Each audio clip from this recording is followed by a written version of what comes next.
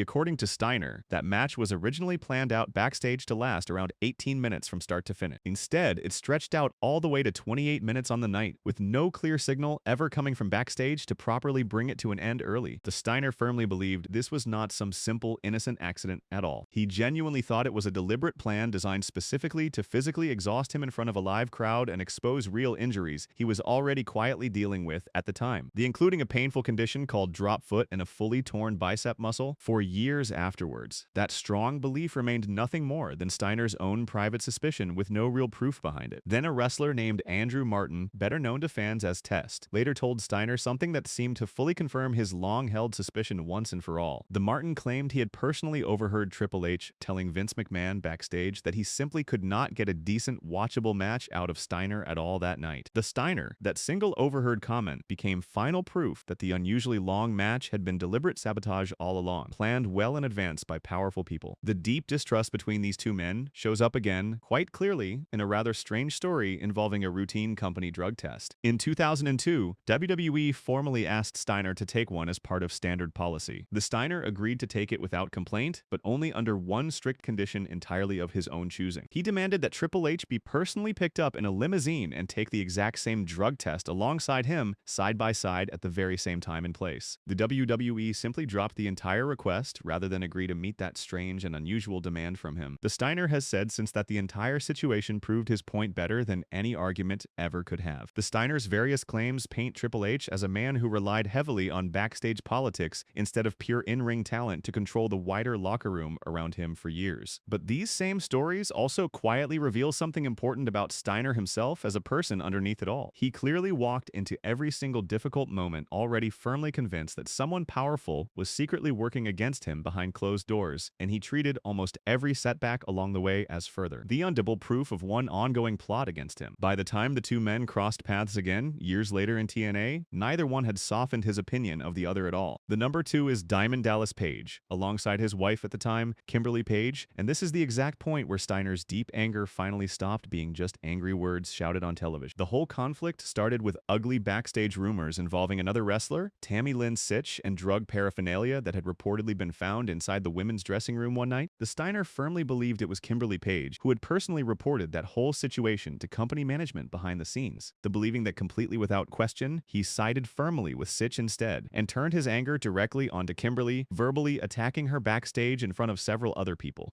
According to the research, Kimberly said afterwards that she genuinely felt terrified of him during that entire stressful period. She had also already firmly refused to take part in a separate storyline that had been specifically written for her by producer Vince Russo around the very same time. The tensions inside the locker room had already been rising for weeks before that night, according to several people present at the time. Between the genuine fear and the ongoing backstage conflict, Kimberly ended up leaving WCW permanently not very long afterwards. On December 18th in the year 2000, during a live episode of WCW Monday Nitro in Richmond, Virginia, Steiner grabbed a live microphone and delivered yet another unscripted shoot promo, this time targeting both DDP and Kimberly, directly in front of a huge national television audience watching at home. The DDP had personally heard every single word from backstage as it happened live on the broadcast. He chose to wait quietly for Steiner near the entrance tunnel afterwards, rather than simply letting those harsh insults pass by completely unanswered that night. When Steiner eventually appeared backstage near him, DDP confronted him directly, asking flatly and bluntly if Steiner genuinely thought he was weak. What followed next was very clearly not part of any planned, carefully scripted storyline at all between the two men. The Steiner grabbed hold tightly of both of DDP's legs and drove him backwards roughly 20 feet before the two large men finally hit the ground together hard. DDP briefly managed to lock Steiner inside a tight chokehold during the chaotic struggle, but Steiner absolutely refused to stay controlled for very long at all that night. He pushed forward aggressively and went straight for DDP's face with his bare hand without hesitating. The witnesses present at the scene that night, including fellow wrestlers Buff Bagwell and Lash LaRue, both said afterwards that Steiner clearly appeared to be trying to gouge or hook his fingers directly into DDP's eyes during the fight. To break free and properly protect himself in that frightening moment, DDP bit down hard onto Steiner's hand until the two men were finally pulled fully apart by people standing nearby. The physical damage from the fight was immediately visible to everyone watching backstage that night. The DDP was left with real lasting scarring across his face from that single violent backstage brawl. The injury stayed visible for weeks afterwards, a permanent reminder of exactly how far things had gone that night. In open protest at exactly what had just happened, both Kevin Nash and DDP walked straight out of the TV tapings that same night, refusing to continue working at all until real lasting changes were made backstage by management. The several other wrestlers backstage that night later described the entire scene as one of the most frightening things they had ever witnessed in person. This was clearly not just a wrestling storyline that had simply gone slightly too far on live television that night. This was a genuine workplace completely falling apart right in front of a live paying crowd. Out of every single name appearing anywhere on this entire list, this remains the clearest single moment where Steiner's personal grudges crossed completely from scripted television drama into real frightening physical violence between two grown men. The number 1 is Hulk Hogan, the man Steiner has openly called a piece of shit,